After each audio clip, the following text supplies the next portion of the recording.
les mélanges de l'Institut dominicain d'études orientales, autrement dit le MIDEO. Il s'agit d'une revue portée par l'Institut dominicain d'études orientales, l'IDEO, un institut du Caire, fondé par des pères dominicains et qui a pour vocation de scruter le patrimoine islamique. On y aborde plusieurs axes, l'axe juridique, l'axe théologique, l'axe philosophique, mais aussi l'axe mystique.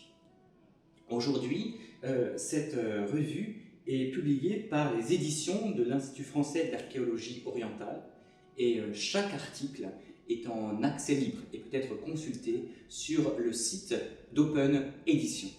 Alors, depuis quelques années, chaque numéro est identifiable bien précisément par une thématique.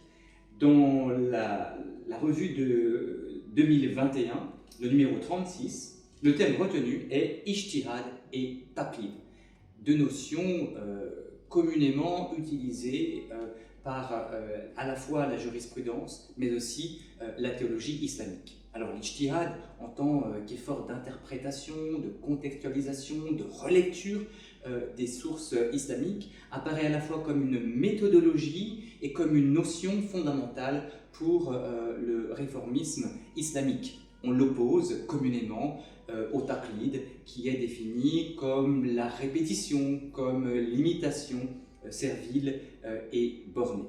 Alors nous avons voulu scruter les sources islamiques classiques, modernes, contemporaines dans ce numéro et les différents contributeurs, je pense notamment à Adrien Candiar, à Peter Coppens ou encore à Youssouf Sangaré ou Jean Abdelboudoud Gouraud, eh bien, vont montrer la complexité de ces notions et aussi la subtilité de leur articulation. Par exemple, l'article d'Adrien Candiar consacré à Ibn Taymiyyah montre que le cheikh al-Islam oppose au taqlid des rationalistes le taqlid des données prophétiques et de la révélation coranique, qu'il considère comme étant l'ijtihad véritable.